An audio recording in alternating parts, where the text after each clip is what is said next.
right, Warrior, we're going to go ahead and pick this up, bro. We're just going to keep it going, bro. So the floor is yours. All right, so, yeah, like I said, my first day in prison, as soon as I walked in the cell in Wasco, I met my cellie, got up from 21st Street, Santana. He gave me the rundown, told me that he had a strap in the pad, that the way the reglas are ran right there is the homie that has the block, which is Bebito from White Fence. Bebito from White Fence wants every homie cell to have a strap in it. And now that's our responsibility to figure out a way, whether we cut away, we cut anything we can. So this call and your telephone number will be monitored and recorded. Our strap that we had in the cell I'm sure maybe if you've done time or not, but it was the brown steak cut.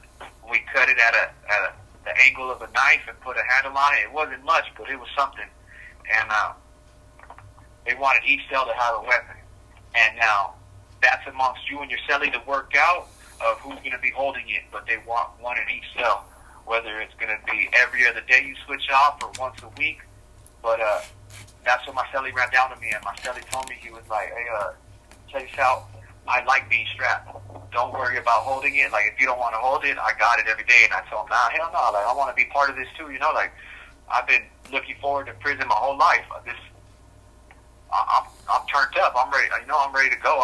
This is what I want. I want every other day, you know, or once a week. I want to hold it too. So we worked out a little schedule. We would go every other day, sometimes we'd switch off once a week, so I'd have it for a week, then he'd have it for a week. But he gives me the rundown on how everything works, on what days we have program, what days are down days, and he explained that who had the pad. Like I said, it was Bebito from White Fence, and his right-hand man was Green Eyes from Azusa, which is crazy because I had just left the county, and his homie Casper from Azusa had the whole county. And also, Sporty from Moorpark was assisting that block as well. He has a lot of political experience. So, we're on B side. We're on Building 5, B side. Now, on A side is a whole other section of day room, which we can't see, but we go to yard with them. But my cellie had explained that the homie Wino from Edgemont Locals and Peanut from Mina Loma both had the pad in the right-hand man spot over there next door, which I was like, cool, those are two homies from my area, you know?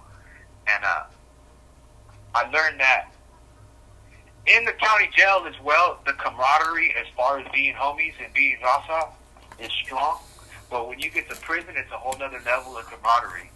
Like, especially homies from your area, that's a really big camaraderie thing. Like, as soon as you get to prison, I'm from the IE, so any homies from the IE are looking out for me tough. Regardless, though, homies from the OC, LA, they look out too, but for the most part, you look out for your own car, you know? And as soon as the homies next door found out that I was next door, they shot me a cool-ass care package.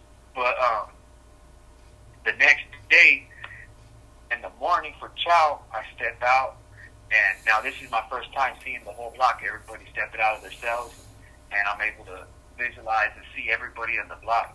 And my cellie tells me, he's like, hey, that's Bebito downstairs, one of the porters, handing out the trays for breakfast. So we do drive-bys, which is we step out of our cell, and section by section, we walk down, grab our tray, and go back to our cell, eat in the house, and then they'll open the door like 5 minutes later, and you set your tray outside your door. Anyways, when I came down to get my tray, I could see Bebito eyeballing me like, you know, I'm the new homie in the block. And he shakes my hand, he hands me my tray, and he shakes my hand, and he introduces himself. Bebito from White Fence, that he has the block, and he'll be stopping by shortly. So he told me to get my paperwork ready. So I go back to my cell, and I get my paperwork ready, and after they finish passing out chow, he stops by, he's sweeping the block, he's sweeping the top tier, and he comes by my house, and he slides me the reglas, and he asks me if I have my paperwork ready. I slide him my paperwork, which is the papers that I signed in the courtroom, all the charges that I signed for, and the time that I took. Anyways, he hands me the reglas, and this is my first set of reglas of reading in prison, and they're all basically common sense, you know, but was one that really stood out to me and that I liked was that there is no turning down, no holidays. The way that they explained it was, where we're not doing no Southsider Sureño thing. No, we're all Sureños. We're all here for the cause, and there is no turning down, no jale. If a jale is brought to your attention, it's because they've already done their part to look into why they're asking you, and they're expecting you to go through with it. So there is no turning down, and if a jale is brought to your attention, you're going to do it. Or repercussions are going to come your way. But that stood out to me, and when I read the background of that, like, this is real, like, this is prison, like, fuck yeah, we're in prison now, like, we're with the big dogs. And anyways, he takes my paperwork, he leaves and comes back a little bit later. I shoot the background, he asked me if I had any questions, I told him no, and he told me that we're going to have day room in a little bit after they're done cleaning, and I'll be able to meet the rest of the homies, and he told me where our tables are. Marcelo had already told me, but like what tables are ours, what tables we don't cross through, which tables are the blacks, which tables are the whites.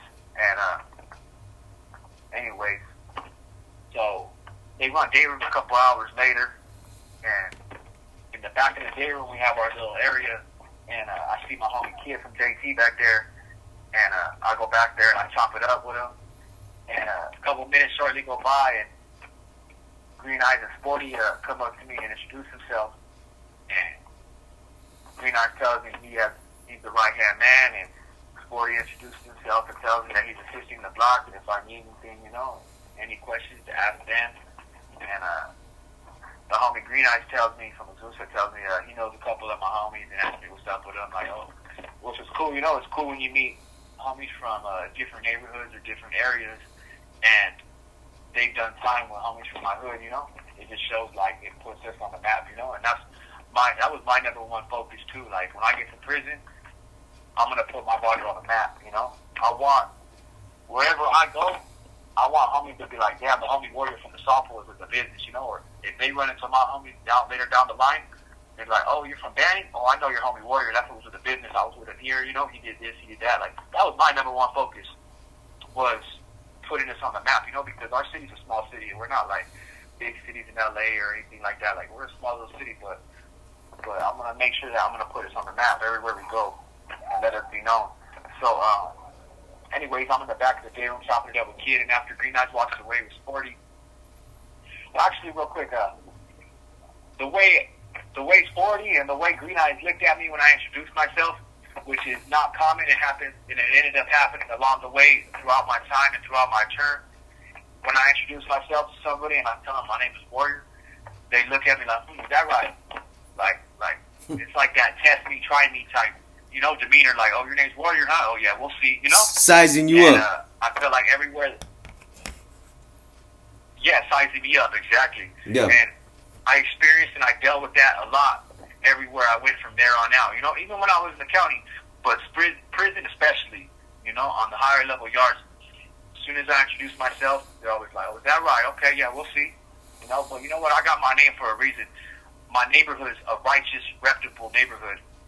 I would not have been given that name if it wasn't for a goddamn reason, That's right. You don't just make up your own name. You don't just make up your own name in your neighborhood, and especially in my neighborhood, or not just some regular little quick startup neighborhood bodyguard. My neighborhood's been around for a long time, and you don't just make up your own name. Your name is given to you for whatever purpose reasons, anyways. And I tell people, they're like, how'd you get your name Warrior? Well, I'll tell you this, I didn't get my name by sitting around in the garage smoking dope all day listening to music, Like a lot of homies, I'm just saying a lot of homies just be kicking in the garage with a gun, Like, what the fuck are you doing with a gun in the garage? You ain't even doing nothing, You think you're cool because you're strapped in the garage. Anyway, you know what I mean? Those type of homies. Yeah. I said, I didn't get my name by sitting around in the garage with a gun on my hip, just sitting there smoking dope. Like, I got my gun. I got my name by being out there. And I shouldn't have to go into detail of how I got it.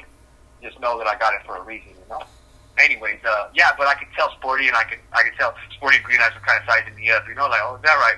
This little youngster, his name's Warrior, huh? We'll see. And sure enough, they did try me. They tested me, and I was more than willing and proudly willing to show why my name is Warrior and what I'm about, and that I'm there for the cause. They walked away, and everything was fine for a little bit.